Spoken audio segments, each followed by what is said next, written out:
Hello, everyone, and welcome to yet another exciting episode of SYNLAB Podcast. We've been breaking tables. We've been turning it over. Dr. Sodipo and Dr. Eniola has, totally redefined all that we know diabetes to be. And it's such an interesting conversation. We hope you're following, liking, and commenting. So, Dr. Sodipo, we've been having a lot of conversation backstage. Can we just do a quick recap on all the things, some of the signs or things that we are overlooking that could be a potential sign or a sign of diabetes? Okay. So we discussed that, and I think we mentioned some of them that it could be asymptomatic. That means there might not be any signs. We also said that people could have unexplained weight loss. People could be falling ill regularly. But I guess some of the other subtle signs that we're discussing were people getting tired easily.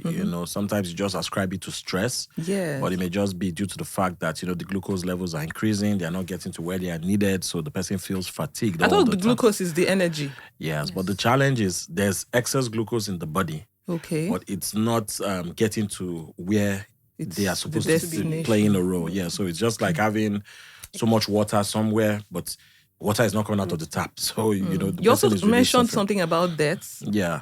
So we also mentioned about some of the other things we discussed also included like fungal infections, recurrent fungal infections. In women, they could have recurrent genital tract infections that are candidiasis and co. And they've been wondering, I've taken all the drugs, I'm doing my good personal hygiene. Why am I having this? So it's also a subtle sign. Fungal infection in women could be a sign.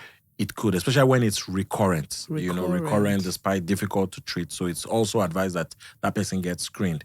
And when we're talking about gestational diabetes, that's diabetes that occurs when women are pregnant. They were not diabetic before. Usually from about the second trimester. We talked about the fact that one of the signs could be the person had a very big baby previously. We also talked about some of the risks to the baby, to the mother. But one thing that we didn't really bring out was that the diabetes could actually lead to sudden death of the baby, what we call intrauterine fetal death. So death before the baby is born. Death before, suddenly, the baby was doing well, not everybody is doing well. Suddenly, they just say, there's a stillbirth. I'm not feeling my baby kicking any longer. What's going on? Everything was fine. So we've seen such cases, and that's why, the recommendations now are that all pregnant women should be screened at least at 20 weeks. Just do a glucose test. So this recommendation is out to everyone. It's like a global advice. It is out, but I think we also need, I always tell people you could have conversations with your healthcare practitioners, especially for some subsets of the population that may not even get to see a doctor. They feel it's a low-risk pregnancy. They're being seen by midwives, being seen by others. So, from 20 weeks, they should just, madam, come, let's check your sugar. Even if you don't have glucose, go and eat, come back after 2 hours, let's check it again. It seems high. Let's get a doctor, have a look at you and make sure. And then, when they are monitoring with scans, this baby looks very big. What's going on? We shouldn't say, you are big, it's big baby. No, we really need to investigate. We need to ask questions. Yes, those are just some of the things. Thank you so much. Dr. Eniola, I know backstage we discussed the skin as well. Yes. Can you please reiterate that? All right. Another thing that we downplay, we don't really look out for is there could be skin changes. Like you have recurrent infections coming up, especially fungal. Fungus actually thrives on sugar. So when you have a whole load of that, you keep having those infections. And there's a particular thing also around the nape of the neck, around the nape of the neck particularly, and around the armpits. Really? There's this darkening of the skin commonly also could be picked up for individuals who could have a predisposition. You mean dark neck? Yes, is it not the dark, the back of the neck. The nape. The nape, yes. You could have some darkening happening there. And around the armpit, could also have some darkening. So it's a predisposition to diabetes? Yes, it could also mean that the person could have diabetes also. And I actually admire that in people. It looks like a nice fold of... really? It could occur as Dr. Eniola has said. The person has to go for screening. Yes. Wow. Yeah, it's important, yes. I also heard people say things around skin tags. Are they myths or... Not too real as per being one of the signs of diabetes. But, now, once somebody says something that is not been there before, I think now because it's easier to screen. It's not like something that is so complex. Yes. So we just advise that it's better the person just gets the screen. It can be done everywhere. Good. Okay, let's move down to management. We've spoken so much about, identifying these things and all of that. What's the importance of managing your blood sugar? That's for people who have done the testing and have identified it. Yeah. What's the importance? So I think it's critically important. Definitely for a lot of people, it's a difficult diagnosis. A lot of myths. People are scared. Or are they going to cut my leg? Are they going to do this? Are they going to do that? But, once people realize that, I think diabetes is one of the key chronic medical conditions where we now have so many options. Yeah, so many options, which we're going to be discussing. But of course, the first thing is that the management is very important. One should not be a denier. Oh, it's because I took some tea yesterday. Oh, it's because I ate a heavy meal. I explained that some people are even in the pre-diabetic range, which in the past we didn't used to take too serious. But even now, we may need to start treatment. And that treatment doesn't need to just be drugs. Okay. So when we say management, Dr. Henny does a lot of lifestyle. So that lifestyle component is critical. The drug component is critical. We're all working together to ensure that the person gets the best. So yes, a lot of options are available now. Okay, so Dr. Eniola, thank you for all you do for patients with diabetes and other chronic healthcare issues. Can we talk about maybe the sort of treatments? Yes, the science of wellness and all of that. What are the treatment options that are available? Yes. Yes. It's actually it's a comprehensive treatment. Okay. Yes, but you have a baseline.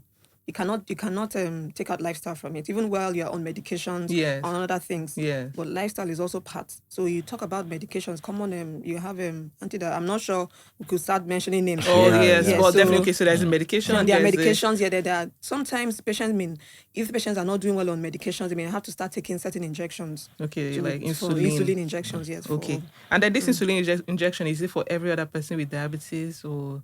No, not all. It's actually treatment for patients. Actually, patient specific. Okay. We follow. Okay, this patient needs so and so, and we follow. So not all patients will definitely need drugs. Not all patients will need insulin. Not all patients, but basically across board, lifestyle still cuts across board for all the patients. Yeah. And then I think we skipped that. What are the tests? So someone hears all these life-threatening things that we've heard today and decides, apart from checking my waist circumference with the tailor, what are the tests that individuals can do? Okay. As well. Basically, you could have a fasting blood sugar. That's the test you are going to do after about 8 hours of not eating from the previous day. Yes. You could also have your 2 hours post the meal. You could also have, like he mentioned, the OGTT, or the glucose test you could do for the patient.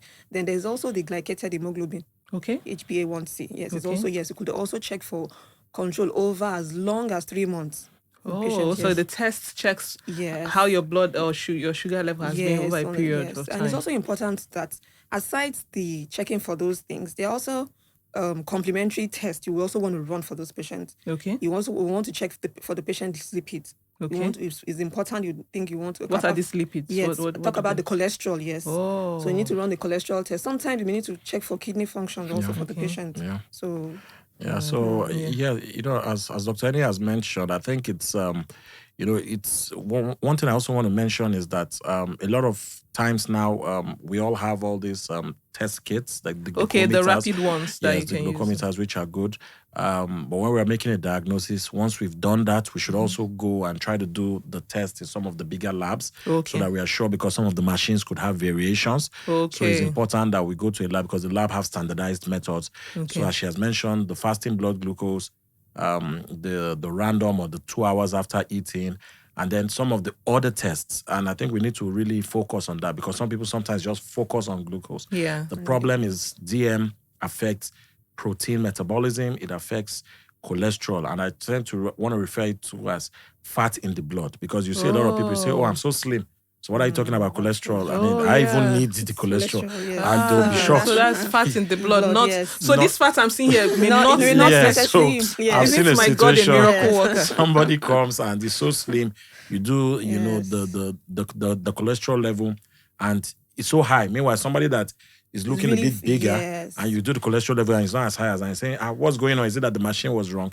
It's not wrong. So we need to have some of these tests and of course ensure that we get our kidneys tested nowadays, part of, especially once it's the type 2, Yes. you need to ensure immediately the person gets an eye checkup, because it's quite important. That's one of the early signs. Of course, in addition to seeing other people. And one thing I just wanted to bring out is, I know we're going to still discuss a lot on that, is the issue of insulin. You know, there's this insulin phobia. People get, once you even mention insulin, it's like the death sentence. But I think the whole idea has really changed. And that's why, now we talk about type 1, we talk about type 2. Okay. In the past, type 1 used to be known as insulin dependent, because truly anybody that is type 1 would need insulin. There's no running away from it. Okay. For the type 2, in the past, they used to think, oh, you don't need insulin. But what we've seen now is, depending on the stage, the person could need insulin. And now there are so many safer options. Maybe one of these days would try to get some of the, not talk about brands, but talk about some of the devices, because people think of a vial, think of an injection. But now it's changed. All these rapid ones that you use. Yeah, but now there are some pens, and I could have a pen in my pocket here, take my coffee, take it, and nobody would know. Like before, you need a fridge, you are carrying things around. And then so I think we need to, because people run away once the doctor or the healthcare practitioner says insulin, they disappear. So to round up this session, can we really laser focus on that, and then probably discuss again in the subsequent session? How does this insulin work? So we mentioned that for those that are type 1, the insulin injection, yes. Yeah, so for those that are type 1, what tends to happen is they don't really have insulin, or they have very little. Okay. So they need insulin, because insulin works by getting glucose from the blood into the cells that it's needed. That's the primary role of insulin. For people that are type 2, we use mostly drugs. But sometimes over time, we notice that the insulin they have, it gradually gets depleted. Again, speaks to the reason for early diagnosis. Because if the person was not diagnosed early, the higher the glucose is destroying the cells that produce insulin. So it's like a vicious cycle. You're trying to run away from treatment. By the time the person needs it, he now needs more treatment. So why not just start early? And, now something, that's why I said it's so novel. There are other types of injections that are coming up now, especially if you're in the UK, US, and other parts of the world. They are already here in Nigeria, but they are quite pricey. And it's because, there are also types of injectables. So the point I'm just trying to bring out is that let people not run away from the doctor or other healthcare practitioners once they mention they need an injectable. Let's look at it from the benefit risk and just have those conversations. As Dr. Eni mentioned, it's patient-centered. It's not as if everybody must be or must the not doctor be. will just trust your doctor to know what's best. Yes, and have conversations on, I think this, I heard somebody told me, once they are placing you on insulin, you're gone. Yes, you're gone. That is just like, in fact, when you just mentioned insulin, I had a patient, I said, insulin, the patient didn't talk to me again. Wow. I said, what's the problem? He said, no, doctor, you don't understand. I mean, to point, even to buttress that point, from a family perspective, my father has been using insulin for as long as I remember, and he's doing very well, hale and hearty. Yeah, because he started probably early when it was needed. Yes. But most times it's also used in emergency situations because it's very effective for bringing the blood glucose down. So some people's only experience with insulin was, I rushed somebody into the emergency. And they gave insulin. So it's not looking like an intervention, emergency. So they just felt bad, or they had a complication. Maybe the person had a diabetic foot.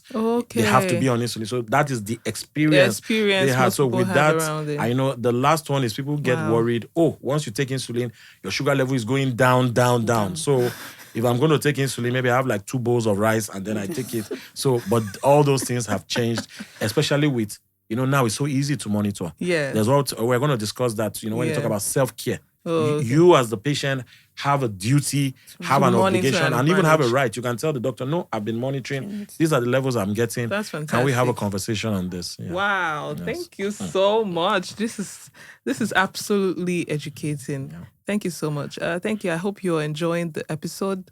I hope you're enjoying the conversation. Join us for subsequent episode. Like, share, and comment. Thank you very much.